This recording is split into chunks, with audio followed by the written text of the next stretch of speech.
Hi,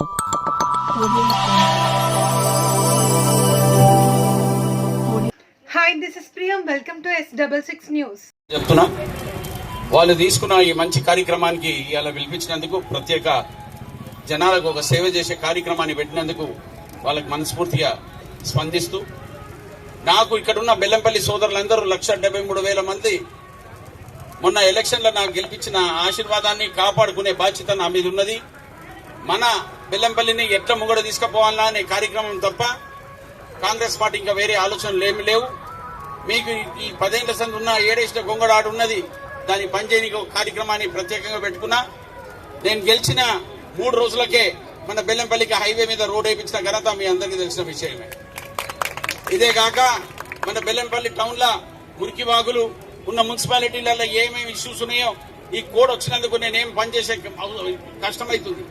ఈ కష్టాన్ని దూరం చేయనికే జూన్ 15 తర్వాత ప్రత్యేకంగా మన మున్సిపాలిటీలతో మాట్లాడి మనం ఎట్లా ప్రోగ్రెస్ చేసుకోవాలో అనే కార్యక్రమాన్ని ప్రత్యేకంగా టేకప్ చేసిన. మీరు దయచేసి కొంచెం ఆగండి, ఒక్క ఓపిక పెట్టుకొని నాకు 15 జూన్ తర్వాత మన బెల్లంపల్లిని ఎట్లా అభివృద్ధి చేయాలనే కార్యక్రమం మీదనే ప్రత్యేకంగా కాన్సన్ట్రేట్ చేసి, ఇక్కడ ఇంకొకటి ప్రత్యేకంగా ఇంకొక కార్యక్రమాన్ని పెడుతున్న సోదరులారా, ఆడ నుంచి వచ్చే నీళ్లను ఆపి మన గోదావరి నుంచి తీసుకొచ్చే నీళ్ల కార్యక్రమాన్ని కూడా ప్రపోజల్ తయారు చేస్తున్నాం మన మొత్తం బెల్లంపల్లిలో. ఇది కీలకమైన సమస్య.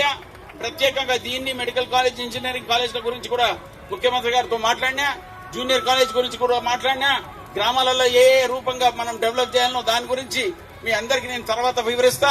ఈ రోజు ఈ కార్యక్రమానికి వచ్చినందుకు పేరున ప్రత్యేకంగా మన లేబర్ సోదరులకు నా తరఫు నుంచి ధన్యవాదాలు చెప్తున్నా.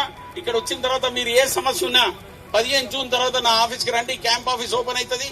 మీ అందరికీ అందుబాటులో ఉండి మీ సమస్యలన్నీ దూరం చేస్తానని మీ అందరికీ మళ్ళీ ఒకసారి మాటిస్తూ, మీ ఈ రోజు కార్యక్రమాన్ని ఆర్గనైజ్ చేసిన మా సూరిబాబు గారు, మా సీనియర్ నాయకులందరూ, మన బెల్లంపల్లికి సంబంధించిన అందరికీ, తిరుమల శంకర్ గారికి, స్వామి గారికి, అండ్ మల్లయ్య గారికి అందరికీ నమస్తే చెప్తూ సెలవు తీసుకుంటున్నాను.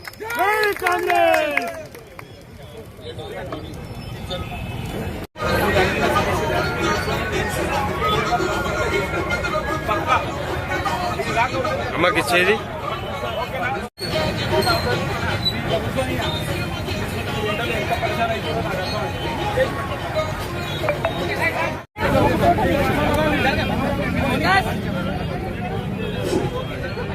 రేపు మే 13 నాడు పెద్దపల్లి పార్లమెంటు ఎన్నికల ప్రచారంలో జరగబో ఎన్నికల ప్రచారానికి బెల్లంపల్లి పట్టణానికి విచ్చేసిన స్థానిక శాసనసభ్యులు గడ్డం వినోద్ వెంకటస్వామి గారికి, చెన్నూరు శాసనసభ్యులు